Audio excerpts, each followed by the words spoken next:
বাংলায় গেরুয়া ঝড়, আর এই ঝড় নিয়ে আলোচনায় আজ আমার সাথে আছে সম্বিত পাল, মিডিয়া গবেষক, সাংবাদিক, আমাদের চ্যানেলের সাথে যুক্ত। তো সম্বিত, প্রথমেই আমি তোমাকে একটা ইনফরমেশন দিই যে আমরা এই বাংলা 294 চ্যানেলে বিগত 1 মাস ধরে কন্টিনিউয়াস আমাদের যারা এই পেজটা ভিজিট করে তাদের কমেন্ট গুলোকে স্টাডি করছিলাম। প্রথম আমরা স্টাডি করেছিলাম যখন অভয়ার মা রত্না দেবী একটা এক্সক্লুসিভ ইন্টারভিউ আমরা করি, এবং সেই ইন্টারভিউতে আমরা যে সমস্ত কমেন্ট গুলোকে দেখতে পাচ্ছিলাম, এবং সেখান থেকে মনে হলো যে অভয়া কাণ্ডতে যে আন্দোলন শুরু হয়েছে সেই আন্দোলনের মানুষের মধ্যে তাজা ভাবে বেঁচে আছে আন্দোলনটা।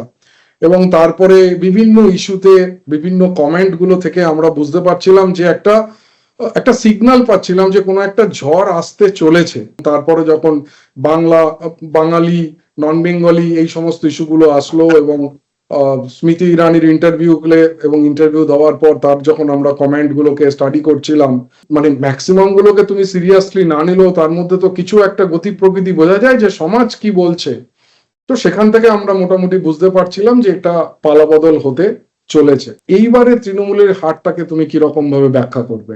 তৃণমূল কংগ্রেসের যে রেজাল্টটা প্রথমেই বলে নেওয়া ভালো যে পশ্চিমবঙ্গের রাজনীতিতে এটা একটা বড় মোড়। 2011 সালে যদি একটা মোড় আমরা দেখে থাকি, 2026-এ একটা মোড়, এবং সেটা 2011 থেকেও গভীর। এই কারণেই বলবো যে বাংলার রাজনীতি খুব ডিসাইসিভ ভাবে বাম থেকে ডান দিকে ঘুরে গেল, ডান দিকে মোড় নিয়ে নিল। তো সেইটা খুব সিগনিফিকেন্ট বাংলার রাজনীতিতে, সেটা খুব সিগনিফিকেন্ট। কারণ মমতা বন্দ্যোপাধ্যায় যখন 2011-তে এসেছেন তখনও তিনি বামেদের থেকেও বেশি বাম এই একটা ভাবমূর্তি তুলে ধরার চেষ্টা করেছিলেন। কিন্তু এবারে যেটা আমরা দেখলাম সেটা হচ্ছে যে বাম থেকে একদম ডান দিকে মোড় নিল বাংলার রাজনীতি, সেটা খুব সিগনিফিকেন্ট। এখন এই জায়গাটাতে তৃণমূল কংগ্রেস কি করে আসলো, এসআইআর কিন্তু একটা বড় ফ্যাক্টর। এসআইআর এর প্রভাব ঠিক কিভাবে পড়বে তৃণমূল কংগ্রেসের উপরে, সেটা তৃণমূল কংগ্রেসের পক্ষে যাবে না বিপক্ষে যাবে, সেইটা তৃণমূল কংগ্রেস কোনোভাবে আঁচ করতে পারেনি। এসআইআর এর ন্যারেটিভটা তো তৃণমূল কংগ্রেস প্রপারলি একটা অ্যান্টি ন্যারেটিভ তো তৈরি করতে সক্ষম হয়েছিল, তারপরেও এটা কেন বিপক্ষে গেল? হ্যাঁ, সেটা করতে সক্ষম হয়েছিল, এবং এসআইআরই একমাত্র ইস্যু ছিল প্রথম দফা নির্বাচন পর্যন্ত। কিন্তু একটা ধারণা ছিল যে যারা বাইরে থেকে এত ভোট দিতে আসছেন, ভোটের শতাংশের হারে ভোট দানের শতাংশ অনেক বেড়েও গেছে, আমরা দেখেছিলাম। যারা বাইরে থেকে ভোট দিতে আসছে তারা তৃণমূল কংগ্রেসকেই ভোট দেবে, সেরকম একটা ধারণা তৈরি হচ্ছিল, এবং তৃণমূল তার উপরে খুব ডিপেন্ড করছিল। কিন্তু আমরা যেটা দেখলাম, যদি আমরা এখন ফলাফল দেখি, তাহলে সেই ভোটটা তৃণমূল কিন্তু পায়নি। ধরনের আমি বলবো যে কিছু গোষ্ঠীদ্বন্দ্ব কাজ করেছে। এখন যেরকম ধরনের রেজাল্ট দেখা যাচ্ছে সেটা বোঝা যাচ্ছে যে তৃণমূল থেকেও বিজেপিতে অনেক ভোট শিফট হয়েছে। যদি আমরা এই অঙ্কটা যেটা আমরা দেখতে পাচ্ছি সেটাকে সঠিকভাবেই ধরে নিই যে ইভিএম এ কোনো রকমের কারচুপি হয়নি, কোথাও কোনো কারচুপি হয়নি, তাহলে কিন্তু এইটা বোঝা যাচ্ছে যে তৃণমূল কংগ্রেসের থেকে একটা বড় অংশের ভোট বিজেপিতে এসেছে। নয়তো বিশেষত হুগলিতে এই ধরনের ফলাফল হওয়ার কথা নয়। তৃতীয়ত হচ্ছে যে অ্যান্টি ইনকামবেন্সি। আমার মতে এই দ্বিতীয় দফার নির্বাচন থেকে, দ্বিতীয় দফার ভোট গ্রহণ থেকে প্রথম দফার ভোট গ্রহণ থেকে শুরু করে দ্বিতীয় দফার ভোট গ্রহণ পর্যন্ত যে 7-10 দিন সময় হয়েছে, তাতে কিন্তু প্রতিষ্ঠান বিরোধিতার হাওয়াতে বিজেপিও হাওয়া লাগিয়েছে, এবং সেইটা মানুষের মধ্যে কিন্তু কাজ করেছে, যেটা সুপ্ত ছিল এতদিন ধরে। এবং সেটা মূলত শহরাঞ্চলে কিন্তু সেটা কাজ করেছে। যে মধ্যবিত্ত, উচ্চ মধ্যবিত্ত মানুষেরা, তারা কিন্তু ভোটাররা ভেবেছেন যে এবার তৃণমূলকে একটা শিক্ষা দেওয়ার সুযোগ এসেছে। তৃণমূলের দুর্নীতি, যেগুলো ইস্যু হওয়া উচিত ছিল, দুর্নীতি, কর্মসংস্থানের অভাব ইত্যাদি ইত্যাদি, সেইগুলো কিন্তু তৃণমূলের বিপক্ষে গেছে। এবং আমার ধারণা এই যে ভোটের আমরা পরিসংখ্যান দেখতে পাচ্ছি, তাতে মহিলা ভোট, যেটা তৃণমূল কংগ্রেসের আবারও একটা কোর ভোট ব্যাংক, সেটাও কিন্তু তৃণমূলের থেকে খানিকটা সরে গেছে। এবং সেটা বিজেপি যেভাবে প্রচার করেছে, যেভাবে ন্যারেটিভ তৈরি করেছে, তাতে কিন্তু সেইটা হয়েছে। তো মূলত শহরাঞ্চলের মধ্যবিত্ত, উচ্চবিত্ত শহরাঞ্চলের ভোটাররা, এক অংশের মহিলা ভোটাররা, তৃণমূলের নিজস্ব অর্গানাইজেশনাল যে ঘাটতি ছিল, সেই সব মিলিয়ে কিন্তু আজকে এই জায়গায় আমরা এসেছি। এবং এসআইআর, সেটার অনেক রকমের পার্সপেক্টিভ আছে, যে পার্সপেক্টিভে এই ফলাফল আমরা দেখতে পাচ্ছি। আমার মনে হয় মেরুকরণ পয়েন্টটা নিয়েও বোধহয় একটা খুবই বড় ইস্যু এবার। হ্যাঁ, আমি বিজেপির কি ভালো কাজ করলো বিজেপির পক্ষে সেটার জন্য আমি অপেক্ষা করছিলাম এই পয়েন্টটা তোলার জন্য, এবং এসআইআর এর যে বিভিন্ন পার্সপেক্টিভ বলছিলাম, একটা পার্সপেক্টিভ যদি এটা হয় যে বিজেপি বিজেপি নির্বাচন কমিশনকে ব্যবহার করে সাধারণ মানুষকে হয়রান করেছে, সেইটা যদি একটা ন্যারেটিভ হয়, আরেকটা ন্যারেটিভ কিন্তু এটা ছিল, এবং যেটা করতে বিজেপি সক্ষম হয়েছে, যে এসআইআর এর মাধ্যমে একটা মেরুকরণ করতে সক্ষম হয়েছে। সেইখানে যে শহুরে ভোটারদের কথা আমি বলছি, বা এখন যেটা দেখা যাচ্ছে গ্রামের ভোটাররাও কিন্তু এই এসআইআর কে মনে করেছে যে একটা প্রক্রিয়া, যে প্রক্রিয়ার মাধ্যমে বাংলাদেশি অনুপ্রবেশকারী তাদেরকে বাদ দেওয়া গেছে, তাদেরকে বাদ দেওয়ার জন্যই এই প্রক্রিয়া হয়েছে, এবং তার জন্য তাদের যে হয়রানি হয়েছে সেটা তারা স্বীকার করে নিয়েছেন। এবং এটা হিন্দুদের বাঁচার লড়াই, এইটাও কিন্তু বিজেপি প্রতিষ্ঠিত করতে সক্ষম হয়েছে। অ্যান্টি ইনকামবেন্সি হচ্ছে সর্বপ্রথম কারণ, যে কারণ হচ্ছে যে মানুষ কিন্তু বিজেপি এবার সমস্ত মানুষ তারা চেয়েছে হচ্ছে একটা পরিবর্তন হোক। সেকেন্ড হচ্ছে যে বিজেপির যে অ্যাডভান্টেজ গুলো ছিল সেই অ্যাডভান্টেজ গুলো যদি তুমি একটু বলো, মানে তৃণমূলের নেগেটিভ বা তৃণমূলের হারার কারণের সঙ্গে সঙ্গে বিজেপি কি কি অ্যাডভান্টেজ নিয়ে এবছর এবার ফাইট করেছে। এখন বিজেপির জন্য যেটা কাজ করছে, এবং বিজেপির সবচেয়ে বড় যেটা খামতি ছিল, এক নম্বর হচ্ছে যে তাদের কাছে কোনো মুখ ছিল না। যে জন্য আমরা সবসময় এটা ভেবে এসেছি যে যে কোনো একজন জনপ্রিয় মুখ না থাকলে তার বিরুদ্ধে কোনোভাবেই জেতা মুশকিল, সেটা আমরা বরাবর ভেবে এসেছি। তো মমতা বন্দ্যোপাধ্যায়ের বিরুদ্ধে কোনো জনপ্রিয় মুখ সেভাবে সারা বাংলা জুড়ে কেউ কিন্তু ছিল না। এর আগেও আমরা নরেন্দ্র মোদীকে দেখেছি, তিনি মুখ হয়েছেন বিজেপির, এবং নরেন্দ্র মোদী বা মমতা বন্দ্যোপাধ্যায়ের যে দৈরথ, তাতে মমতা বন্দ্যোপাধ্যায় পাশ করে গেছেন বারবার। কিন্তু এবারে যেটা হলো সেটা হচ্ছে জনপ্রিয় মুখ ছিল না এক নম্বর, কিন্তু সেই বাধাটা তারা অতিক্রম করলো। দ্বিতীয়ত হচ্ছে যে যে সংগঠনের কথা আমরা বলি, যে তৃণমূল কংগ্রেসের সংগঠন প্রত্যেকটা জেলাতে প্রত্যেকটা বুথে রয়েছে, সেটা বিজেপির নেই। সেইটাকে তারা অতিক্রম করলো কিন্তু ইলেকশন কমিশনের সহায়তা। ইলেকশন কমিশন যেভাবে প্রশাসনিক এবং পুলিশি ব্যবস্থার রদবদল করেছে, এবং প্রত্যেকটি থানার অফিসার ইনচার্জ থেকে শুরু করে কমিশনার, ডিজিপি লেভেলের অফিসারদের পর্যন্ত যেভাবে সবসময় একটা আতঙ্কে রেখেছিল, যে যে কাউকে যে কোনো সময় যাকে তাকে বদলি করে দেওয়া হতে পারে, যাকে তাকে সাসপেন্ড করা হতে পারে। কিন্তু বাংলার জন্য তো এটা ভীষণভাবে প্রয়োজন ছিল। সাধারণ মানুষদের সঙ্গে যখন কথা বলছি সবাই তো বলছে এটার প্রয়োজন আছে, নাহলে আমি ভোট দিতে পারবো না। তুমি যদি একটা স্বচ্ছ নির্বাচন করাতে চাও, তুমি যদি একটা সঠিক ফল পেতে চাও, তাহলে এটা তো করতেই হবে। বাংলার মতো জায়গা যেখানে প্রশাসনকে সবসময় শাসক দল ব্যবহার করে ভোট করার জন্য। তৃণমূল কংগ্রেসের যে সংগঠন বা ইলেকশন মেশিনারি আমরা কথা বলি, যে ভোটারদের ভোট কেন্দ্রে নিয়ে যাবে, বিরোধী এজেন্টদের বসতে দেবে না, নিজেদের মতো করে ভোটটা করিয়ে নেবে, সেইটা কিন্তু অনেকাংশেই করতে এবারে তৃণমূল ব্যর্থ হয়েছে, এবং সেটা বিজেপির পক্ষে গেছে। এবং এটা ঠিকই, এখনকার যে ফলাফল আমরা দেখছি তাতে বোঝা যাচ্ছে যে বেশি সংখ্যায় মানুষ ভোট দিতে বেরিয়েছেন, এবং মানুষ চ্যারিশ করছে, মানুষ ফ্রিলি আমাদের ক্যামেরার সামনে এসে মানুষ এটা ব্যক্ত করছে যে হ্যাঁ আমরা খুশি, আমরা ভোট দিতে পেরেছি, মানুষ খুশি। এবং এখান থেকে একটা পয়েন্ট উঠে আসে যে বিভিন্ন মানুষের ইন্টারভিউ থেকে আমরা দেখেছি ইয়ং জেনারেশন কিন্তু ভয় পায়নি, তারা কিন্তু নির্দ্বিধায় বলেছে আমরা পরিবর্তন চাই। তাহলে কি আমি বলতে পারি যে ইয়ং জেনারেশন বা একটা যারা নতুন ভোটার, তাদের একটা মেজর পার্সেন্টেজ তারা বিজেপি মুখী হয়েছে? হ্যাঁ, অবশ্যই। মানে সেটা আমি তো বললাম যে মহিলা ভোটারদের একটা বড় অংশ, ইয়াং ভোটারদের একটা অংশ, অবশ্যই তারা বড় অংশ, তারা বিজেপির সঙ্গে গেছে। এবং সেটার কারণই হচ্ছে এটা যে কর্মসংস্থানের অভাব। অনেকেই চাকরি চান, কিন্তু এরা যে চাকরি ঠিক মতো পাওয়া যাচ্ছে না, সেটা তার জন্য তো ভাতা, জাস্ট ভোটের আগেই মমতা ব্যানার্জি ভাতা দিয়েছে। তাহলে কি ভাতার রাজনীতি বিরুদ্ধে, বাঙালি কি ভাতার রাজনীতির বিরুদ্ধে ভোট দিয়েছে? বিরুদ্ধে ভোট দেয়নি। এইটা খুব ইন্টারেস্টিং পয়েন্ট তুমি তুললে। এবং বিজেপির ফরে কি কি গেছে তার মধ্যে এইটা একটা কিন্তু খুব গুরুত্বপূর্ণ বিষয়। দুটো আরো গুরুত্বপূর্ণ বিষয় আমি যদি খুব সংক্ষেপে এটা উল্লেখ করতে পারি। একটা হচ্ছে যে এই ভাতার রাজনীতিতে কিন্তু বিজেপি এবারে কোনো বিরোধিতা করেনি, বরঞ্চ তারা যে ভাতার এই লক্ষ্মীর ভান্ডার, কন্যাশ্রী, বিভিন্ন সবুজ যুব সাথী ইত্যাদির বিরুদ্ধে তারা কিন্তু তাদের যে ম্যানিফেস্টো তাতে কিন্তু তারা প্রতিশ্রুতি দিয়েছেন খুব জোরালো ভাবে, কোনো রকমের দ্বিধাদ্বন্দ্ব না রেখে।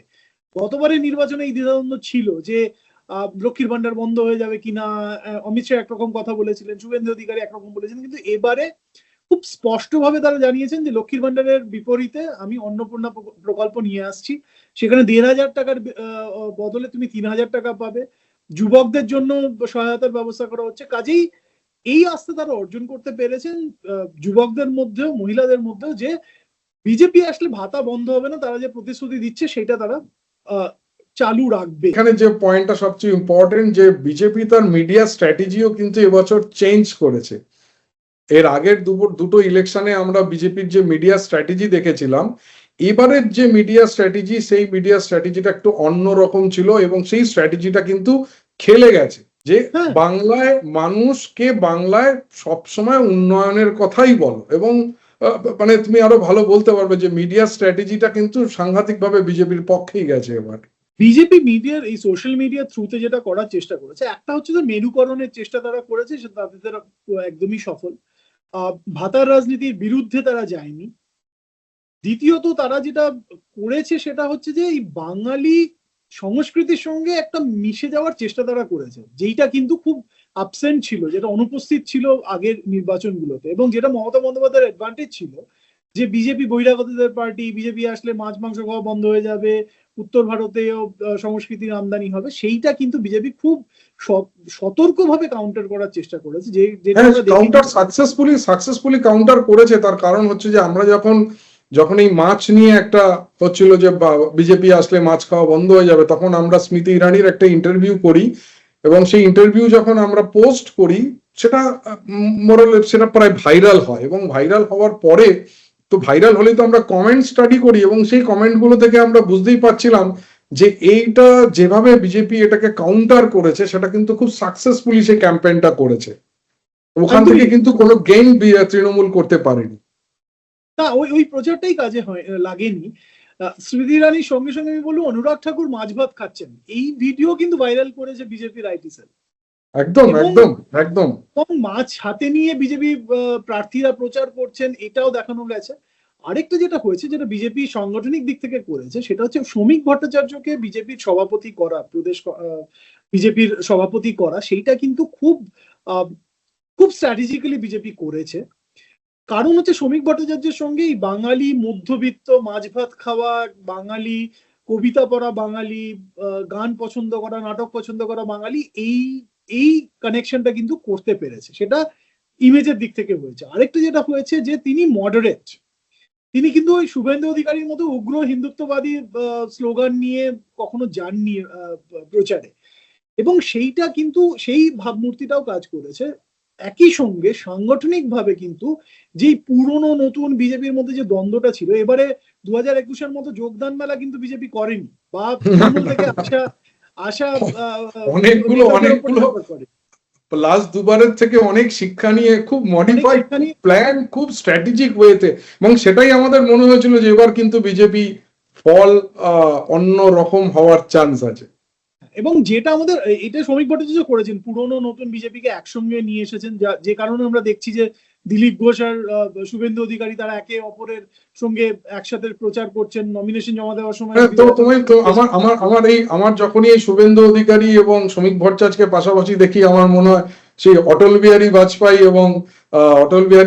এবং লালকৃষ্ণ আদবানির যে একটা কম্বিনেশন চলতো, সেরকম একটা মনে হয় যারা একটা স্ট্র্যাটেজি, এবং সেই স্ট্র্যাটেজি দু ধরনের মানুষকেই খুশি করা, শহরে মধ্যবিত্ত এবং যারা উগ্র হিন্দুত্ববাদ যাদের আছে, দুজনকেই খুশি করা।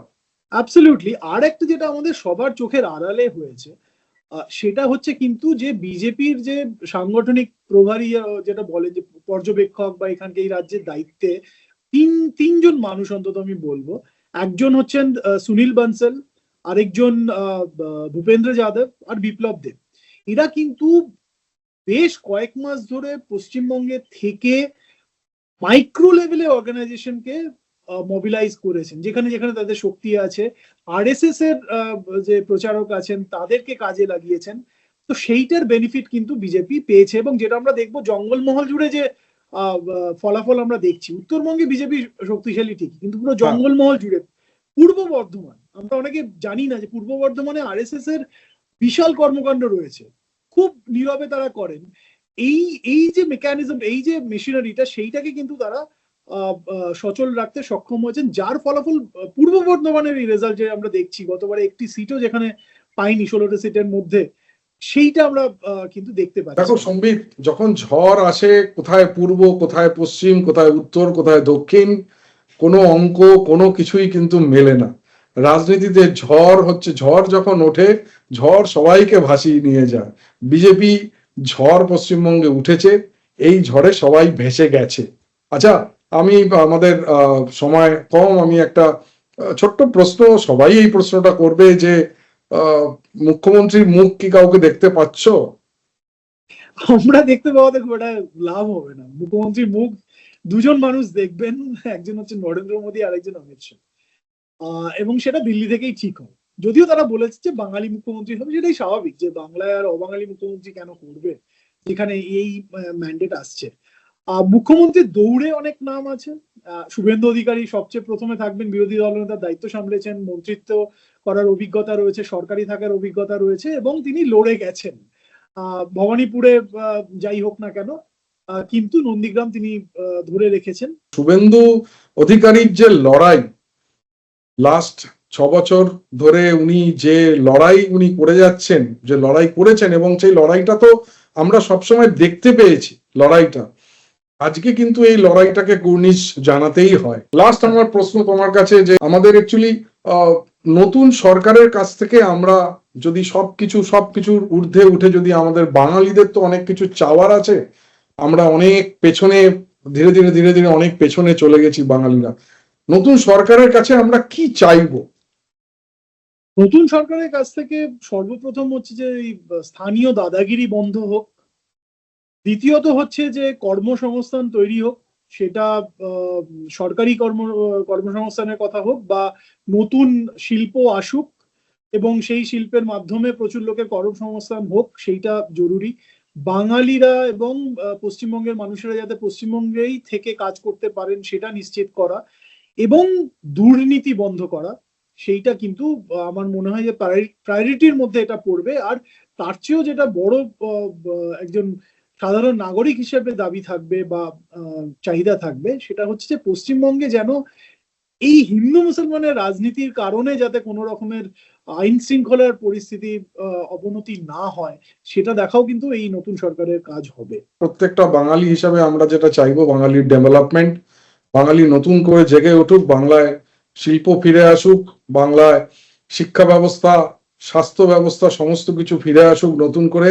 আমরা যেন আবার গর্ব করে বলতে পারি, হ্যাঁ আমরা বাঙালি, আমরা আজকে যা ভাবি ভারতবর্ষ কালকে সেটা ভাববে। নমস্কার সম্বিত, ধন্যবাদ। আপনারা দেখছেন বাংলা 294। আমরা ফিরে আসবো এরকম আরো আলোচনা নিয়ে। আপনাদের যদি কোনো কমেন্ট থাকে, আপনারা কমেন্ট করতে পারেন, সাজেশন করতে পারেন। নতুন সরকারকে আমাদের অভিনন্দন। চোখ রাখুন বাংলা 294 এর পেজে।